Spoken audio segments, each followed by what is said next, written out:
Morning everyone, it's early on the 28th of July and I'm out walking the dog and filming my favourite fruit, and this is of course the common blackberry in the rubus genus.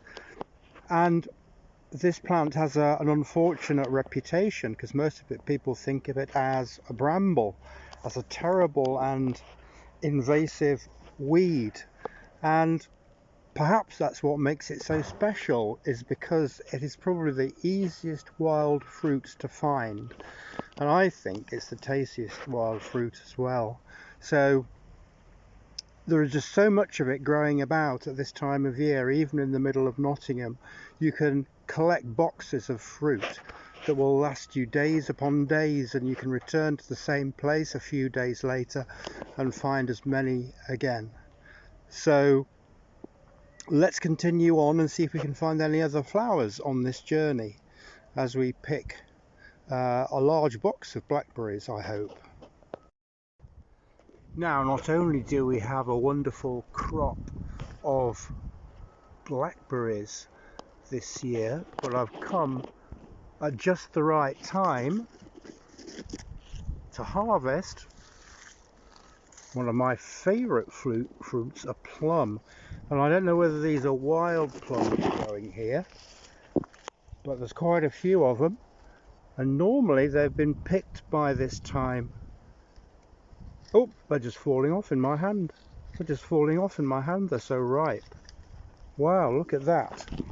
So I'm going to collect a few of these for the wife, and she'll be able to put them hopefully in a jam with the blackberries. And here we are, growing among the brambles and blackberries is old man's beard, or wild clematis, that's gone to seed. And over the winter these old man's beard will develop into a more white, wispy looking form as they age and mature. And wild clematis is a plant that has certainly become more common in Britain since I was a child. When I was a child, it didn't really grow around Nottingham, but now it is in abundance, and in abundance with these blackberries that are also growing here. And there we've got the rather beautiful and attractive flowers of wild clematis, Clematis vitalba, as it crawls across a path to invade somewhere else. And I think these are really beautiful plants. You can't really call them invaders because they are native in Britain, but I suppose any plant that becomes a pest where it's not wanted can be called an invader. And there you see the flowers at various stages of development. And here we've got some creeping thistles, also an unwanted plant as a weed, but it's really attractive to pollinating insects and provides plenty of nectar for bees, though it's not really sunny at the moment, and that would explain why there's not many pollinators around at the moment. Another beautiful plant, of course, is hedge bindweed, and it comes in a variety of shades of white and pink, and here it is growing in a nice little bouquet with wild clematis, Clematis vitalba. And another common plant in these parts at this time of year is Pyrenean cranesbill, Geranium pyrenaicum, another beautiful plant. And this seems to be the common form of this plant, without the white centre to the flower and without the darker carmine petals.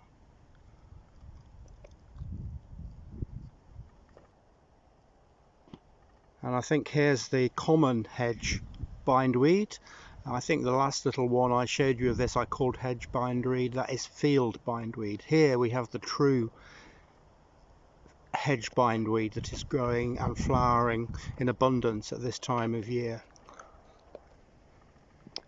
Here's another common late summer plant just coming into flower.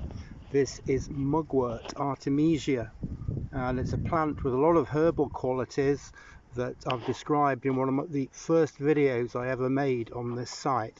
This is mugwort. I think it's Artemisia vulgaris. And I'm pleased to capture these late summer flowers, and this is herb bennet, a very common weed around cities now, and not in the cities, in woodlands, and it can be eaten as a herb. I don't think it has any medicinal qualities. And I want to show you this one here, just the last of the flowering chicory plants that grow along this path. And I think a lot of this path has been weeded this year to get rid of the wildflowers, and I'm really sad about that. But this is chicory, and of course used in the past as a coffee substitute, the roots were.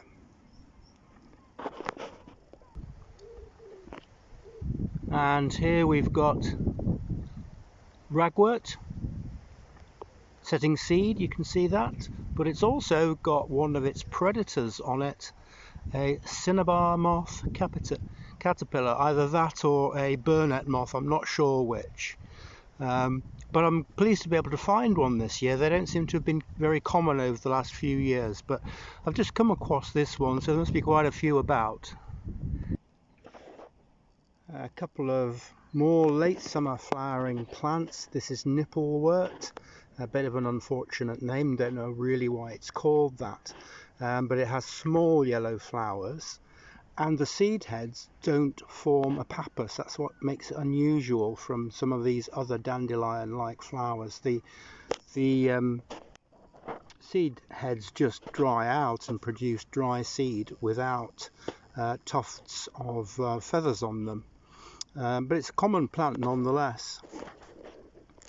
And over here we've got common mallow, Malva sylvestris, just a single plant growing here, and it usually grows taller than this, but it's in the shade, and a single flower waiting for me to film. Quite nice. So this is the box of fruit that I've been able to collect just while out on a half-hour walk this morning on the 28th of July. And you can see they're mainly blackberries, but quite a lot of plums too. We'll have to see what we can do with these. But I was distracted while collecting them by the other wild plants growing there.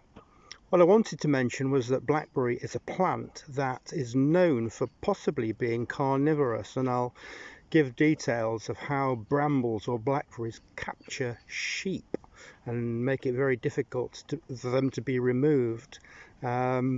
So blackberries are nice mostly as a source of brilliant fruit, and I think they're the best wild fruit, but they also are known for harming animal life, as they can be trapped by the thorns.